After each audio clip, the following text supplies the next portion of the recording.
김재원 아나운서는 늘 따뜻한 마음으로 우리 삶의 이야기에 귀를 기울이며 위로가 되어 주었지만, 그런 그가 아침마당을 떠날 예정이라고 밝히며 아침마당에서 잘리면 뭐 먹고 살지라고까지 말했습니다.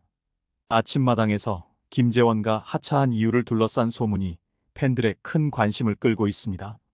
일부에서는 김재원과 아침마당에서 퇴출된 이유가 진행의 질이 떨어졌기 때문이라는 소문이 있으며, 또 다른 소문에서는 김재원과 큰 개인적 변화를 겪어 아침마당을 떠날 수밖에 없었다고 전해지고 있습니다.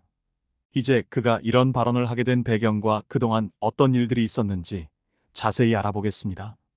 많은 사람들이 김재원을 보고 30대 후반이나 40대 초반 정도로 생각했다가 실제 나이가 곧 환갑을 앞두고 있다는 사실을 알고 깜짝 놀라곤 합니다. 김재원은 매우 친절하고 진실하며 삶의 경험이 풍부한 사람입니다. 하지만 그의 과거에 대해 아는 사람은 많지 않습니다. 김재원의 고귀한 마음은 그의 부모님이 키워준 것입니다.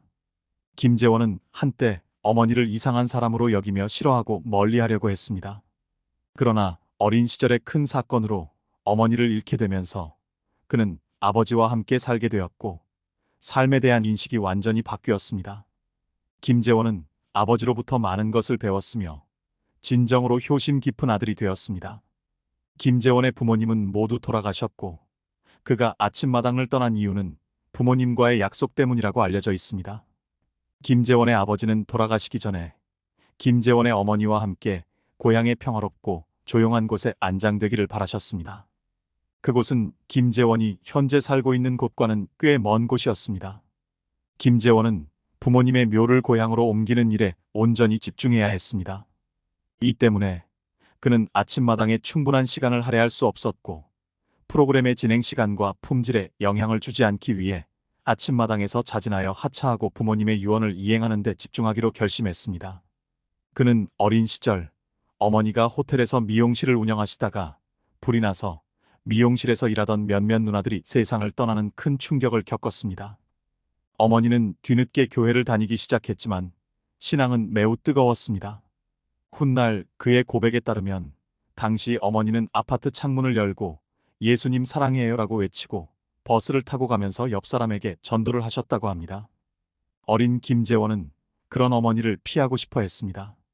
어머니가 뜨겁게 교회를 다니신 지 2년쯤 되었을 때 어느 날 몸이 아파 병원에 갔더니 담석증이 진단되었고 수술을 했지만 호전되지 않았습니다. 그 이후 다시 알아보니 암이 있다는 사실을 알게 되었습니다. 결국 어머니는 그가 중학교 1학년 때 세상을 떠났습니다. 어머니가 없는 삶은 어린 김재원에게 큰 충격이었고, 이후 그는 많은 혼란과 방황을 겪게 되었습니다. 어머니를 잃은 후 김재원은 아버지와 단둘이 살게 되었고, 아버지는 아들을 헌신적으로 키우셨습니다. 당시 아버지가 집안일을 혼자 도맡아 하시며 특히 아침잠을 깨우던 아버지의 도마 소리가 지금도 잊혀지지 않는다고 합니다. 보통 어머니들의 도마 소리는 경쾌한 리듬이지만 아버지의 도마 소리는 뭔가 서툴고 투박했지만 어린 김재원에게는 그것이 깊은 사랑의 울림으로 들렸다고 합니다.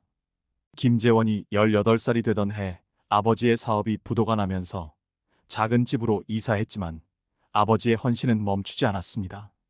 김재원이 대학을 졸업하자 어머니의 소원이었던 미국 유학까지 보내주셨습니다. 그 무렵 김재원은 지금의 아내를 만나게 되었습니다.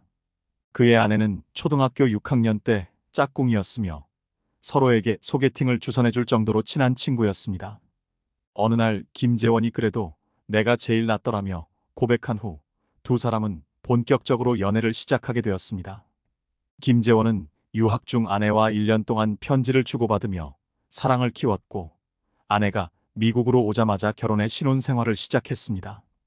그러던 어느 날 새벽 2시쯤 한국에서 전화가 걸려왔고, 그는 시차를 잘못 계산한 줄 알고 화가 난 채로 전화를 받았습니다. 그러나 아버지는 힘없는 목소리로 재원아, 내가 아프다.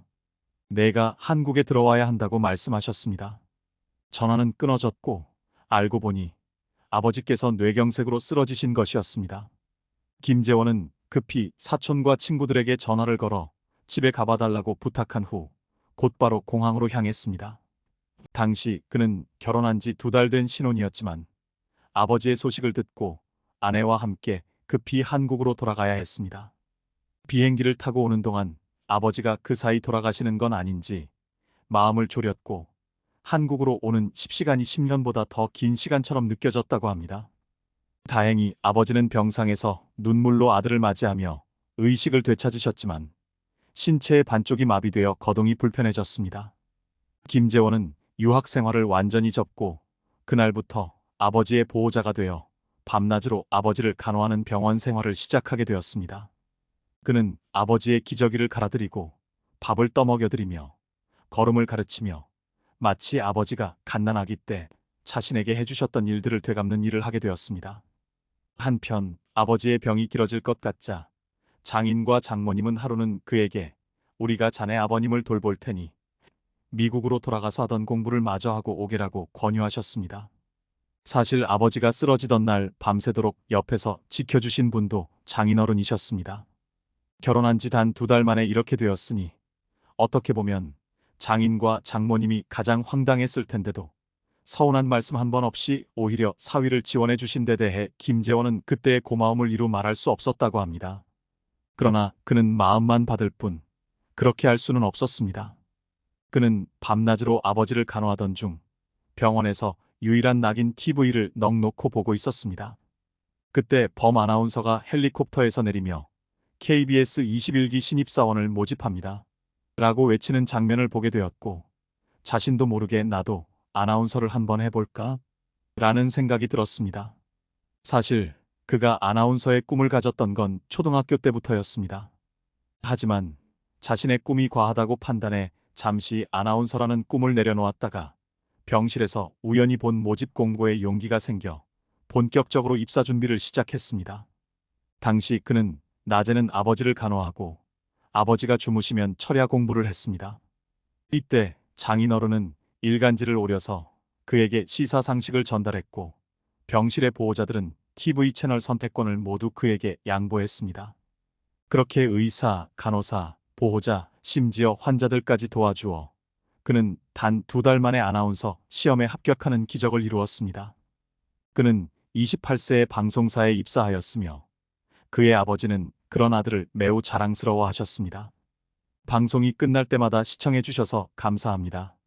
건강하세요라고 말하는 그의 엔딩 멘트는 실제로 투병 중에도 아들의 방송을 놓치지 않고 챙겨보시던 아버지를 향한 메시지였습니다. 그는 신입사원 연수를 받는 3달 동안 병원에서 지내며 간호사방에서 양복으로 갈아입고 출근했습니다. 이후 춘천으로 발령받은 후에도 저녁 퇴근 후 2시간 동안 기차를 타고 청량리에 있는 아버지를 보러 갔다가 돌아와 몇 시간 자고 새벽에 다시 출근하는 생활을 1년간 반복했습니다. 서울로 재발령을 받은 후에는 5년 동안 아버지를 모셨습니다. 밤늦게 뉴스를 마친 후 아침에는 아버지를 병원에 모시고 다니며 6년 동안 직장 생활과 간호를 병행했습니다. 그러나 김재원은 효자 없다는 말이 사실인가 보다라는 생각이 들기 시작했고 결국 아버지는 세상을 떠나셨습니다. 아버지가 돌아가실 당시 김재원은 평일에 아침마당을 대신 진행하던 중이었는데 방송이 끝나자마자 아버지의 부고 전화를 받고 서둘러 장례를 치른 후 돌아왔습니다. 아침마당 PD가 무리한 부탁인 줄 알면서도 토요일 진행을 요청하자 김재원은 나는 방송하는 사람이니까라고 생각하며 슬픔을 참고 토요 노래자랑을 진행했습니다. 한때는 간호가 길어지면서 효자 없나 보다라는 생각이 스치기도 했습니다. 그런 생각을 했다는 것 자체가 너무 죄송스러웠습니다. 6년 동안 아버지를 간호하면서 어린 시절 하지 못했던 많은 대화를 나눴지만 아버지가 그렇게 빨리 떠나실 줄 알았다면 더 일찍 마음을 표현하고 대화를 나눴을 거라는 후회를 지금도 하고 있다고 합니다. 만약 어린 시절로 돌아갈 수 있다면 아버지와 더 많은 대화를 나누고 싶다고 말했습니다.